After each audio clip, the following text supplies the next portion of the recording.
What a room, what an evening, I'm telling you. I don't know if you want to discuss women's binders tonight at all. But I think that Anne and Faith and I, we might make it into those binders. Oh my gosh.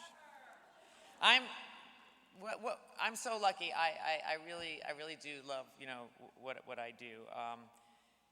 Thank you, Connecticut. I was born in Connecticut. We moved away when I was very young. My great-grandfather's farm in Southbury loomed large in what we all imagined we would strive for, an ideal life. He was sorry. I have my sister here. My younger sister, she's 11 years younger than I am, and my older sister was supposed to come also, but her daughter's having a baby tonight, so she couldn't make it. But this is a very sentimental moment for me because Connecticut means so much. But let me continue. I practiced in the car with my sister and, of course, cried in the car on the way up, but we thought we got it out, but we'll try again. We all imagined we would strive for an ideal life. It was a gentleman's farm, and the life we imagined was a dream of life. There are photographs of my great-grandfather in riding pants and boots. Oh, boy, okay. There are photographs of my parents on the farm in Southbury.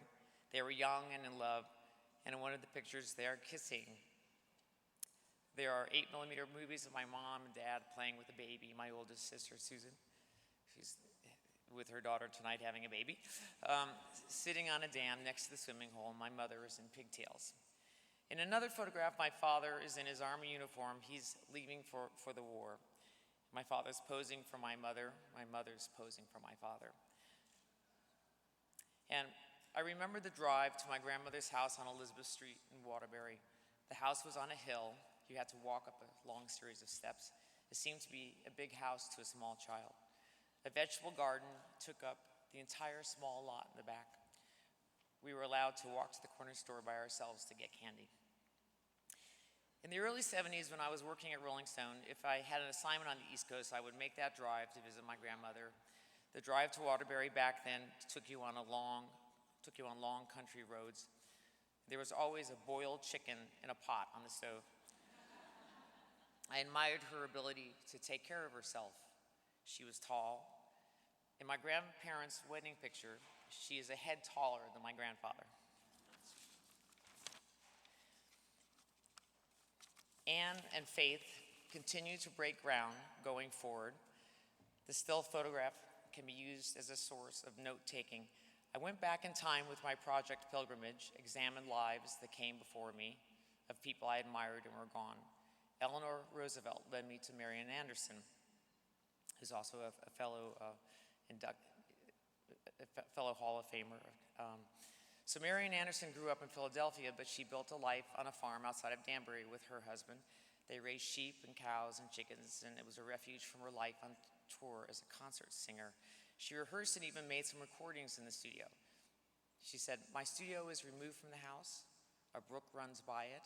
It is very quiet. An occasional wind in the trees is the only sound." Marian Anderson's farm no longer exists, but the studio was saved. It was moved to the House Museum in Danbury. The curator, Bridget Girton, showed me a box with some of Anderson's things, and most of Anderson's things had been auctioned off.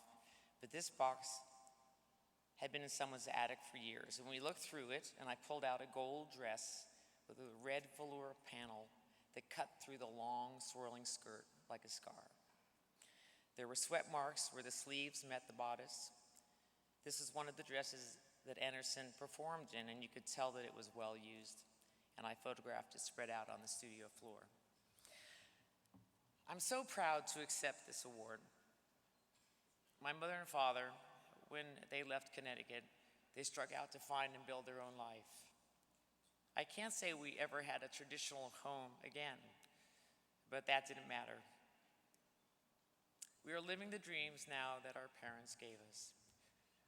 So I accept this award in honor of my parents.